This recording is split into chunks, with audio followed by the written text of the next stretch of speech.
বিদ্যুৎ মাশুল বৃদ্ধি ও বিদ্যুৎ বিলের রিচার্জের নামে গ্রাহকদের সঙ্গে প্রতারণা করার প্রতিবাদে উদয়পুর মহকুমা বিদ্যুৎ দপ্তরের সামনে ধর্ণা ও বিক্ষোভ সংগঠিত করল উদয়পুর জেলা কংগ্রেস।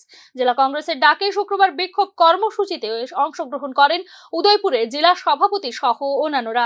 বিদ্যুৎ দপ্তরের মর্জি মাফিক বিল বৃদ্ধি ও বিদ্যুৎ বিলের রিচার্জের নামে ভোক্তাদের ঠকিয়ে পকেট কাটা হচ্ছে বলে অভিযোগ করেন জেলা কংগ্রেস নেতৃত্ব। রিচার্জ কার্ডের মাধ্যমে 500 টাকা রিচার্জ করলে ঠিকমতো 100 টাকা বিদ্যুৎ পরিষেবা পাওয়া যায়, বাকি টাকা হাফিজ হয়ে যায় বলে অভিযোগ করেছেন জেলা সভাপতি।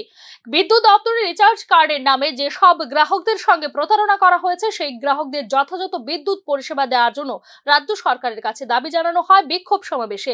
গ্রাহকরা যথাযথ বিদ্যুৎ পরিষেবা না পেলে ভবিষ্যতে বৃহত্তর আন্দোলন গড়ে তোলার হুঁশিয়ারি দেওয়া হয় জেলা কংগ্রেসের পক্ষ থেকে। তো 1000 টাকার সেখানে কার্ড কিনে রিচার্জ করছেন, সমপরিমাণে সেখানে সেই টাকার অনুমানে সেখানে তাকে বিদ্যুৎ না দিয়ে দেখা যাচ্ছে সেখানে 100 টাকার সেখানে বিদ্যুৎ পাচ্ছেন আর 900 টাকাই সেখানে হার্ভিস করা হচ্ছে।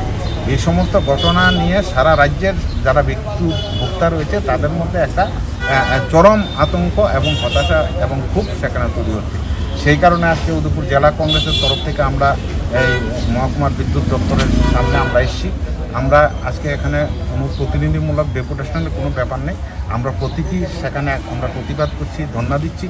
আমরা আমাদের এই বিক্ষোভ ধর্ণার মাধ্যমে আমরা রাজ্য সরকারের কাছে আমরা দাবি করতে চাই যে সমস্ত বিদ্যুৎ গ্রাহকদের সাথে প্রতারণা করা হয়েছে রিচার্জ কার্ডের নামে, সেখানে অতিরিক্ত